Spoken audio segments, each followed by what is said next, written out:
Israel Hamas युद्ध के बीच Iraq और सीरिया में अमेरिकी सैनिकों पर हमले बढ़े हैं। अमेरिकी अधिकारियों ने 19 अक्टूबर को इस बारे में जानकारी दी। उन्होंने कहा कि हाल के दिनों में इराक और सीरिया में बार बार अमेरिकी सैनिकों पर हमले हुए हैं। न्यूज एजेंसी रॉयटर्स की एक रिपोर्ट के मुताबिक सीरिया में 18 अक्टूबर को अमेरिकी बलों पर एक ड्रोन से हमला हुआ। इसमें सैनिकों को मामूली चोटें आई हैं, वहीं दूसरी ड्रोन को मार गिराया गया। इससे पहले भी इराक में अमेरिकी सैनिकों पर ड्रोन से हमला करने की कोशिश की गई, जिसे सैनिकों ने विफल कर दिया था, यानी फेल कर दिया था। वहीं 19 अक्टूबर को पश्चिमी इराक के ऐन अल असद हवाई बेस पर ड्रोन और रॉकेट से हमला किया गया। यहां अमेरिका और कई अंतरराष्ट्रीय बलों का सैन्य बेस है। इसके अंदर कई धमाकों की आवाज सुनाई दी। इराक की पुलिस ने 19 अक्टूबर को बताया कि बगदाद के अंतर्राष्ट्रीय हवाई अड्डे के पास अमेरिकी सेना के एक बेस पर रॉकेट से हमला किया गया। इस मामले में ज्यादा जानकारी अभी सामने नहीं आई है। अमेरिकी रक्षा विभाग के मुख्यालय पेंटागन के प्रवक्ता ब्रिगेडियर जनरल पैट्रिक राइडर ने भी 19 अक्टूबर को पत्रकारों से बात करते हुए बताया, मैं फिलहाल इन हमलों पर कोई प्रतिक्रिया नहीं दूंगा, लेकिन मैं इतना जरूर कहूंगा कि अमेरिका और उसके सहयोगी सैन्य बलों की किसी भी खतरे से सुरक्षा के लिए हम जरूरी कार्रवाई करेंगे।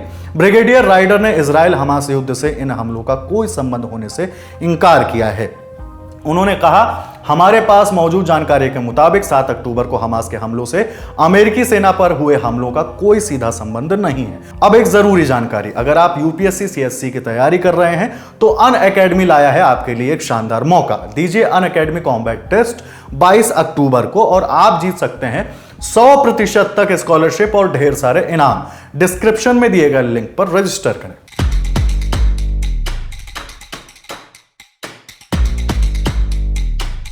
अमेरिका के इराक में 2500 और सीरिया में 900 से ज्यादा सैनिक हैं। ये इस्लामिक राज्य की लड़ाई में स्थानीय सुरक्षा बलों को सलाह और मदद देने का काम करते हैं। इजरायल हमास युद्ध के बीच स्थानीय रूप से तनाव बढ़ा है। इसके चलते अमेरिकी राष्ट्रपति जो बाइडेन ने पिछले 2 हफ्तों में 9 सैनिक बलों को मध्य पूर्व में भेजा है।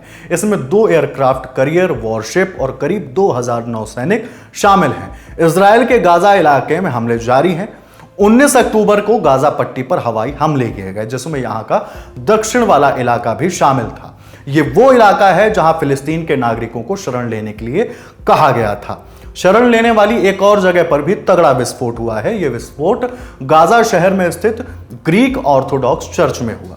फिलिस्तीनी समाचार एजेंसी वफा के अनुसार जिस चर्च पर हमला हुआ है वो गाजा के अल जायटून इलाके में स्थित है और इसका नाम सेंट पोर्फिरियस है।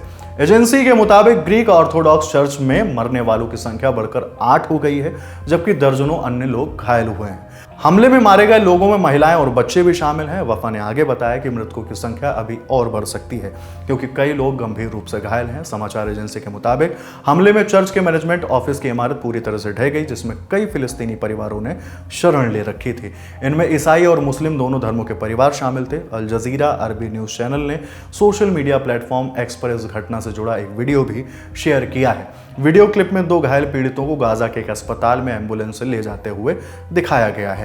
चर्च पर हमले को लेकर फिलिस्तीन के उग्रवादी संगठन हमास की तरफ से एक बयान जारी किया गया है। इसमें इजराइल पर बड़ा आरोप लगाया गया है। हमास ने कहा कि गाजा में स्थित चर्च पर इजरायल एयरफोर्स ने बम गिराए।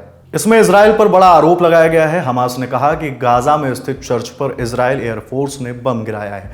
आगे कहा कि इजराइल की बमबारी धार्मिक स्थानों और शरण पाए नागरिकों के खिलाफ एक और अपराध है। हमास के मुताबिक इससे पहले यहां के अस्पताल पर हमला किया गया था और अब सेंट पोर्फिरियस के प्राचीन ग्रीक ऑर्थोडॉक्स चर्च को निशाना बनाया गया है। संगठन का दावा है कि इजरायली हमले में चर्च में शरण लेने वाले ईसाई लोगों में से कई लोग हताहत हुए हैं। साथ ही चर्च के एक बड़े हिस्से को भारी नुकसान पहुंचा है।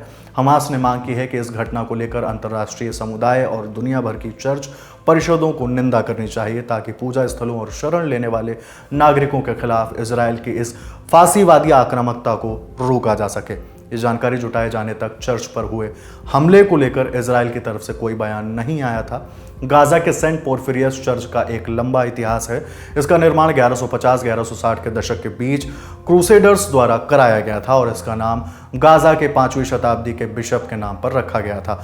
अल जजीरा की रिपोर्ट के मुताबिक इजरायल ने जब गाजा पर हमला करना शुरू किया था, तब ही इस चर्च के पादरी फादर एलियास ने आशंका जताते हुए कहा था कि जल्द ही इजरायल चर्च को भी निशाना बना सकता है।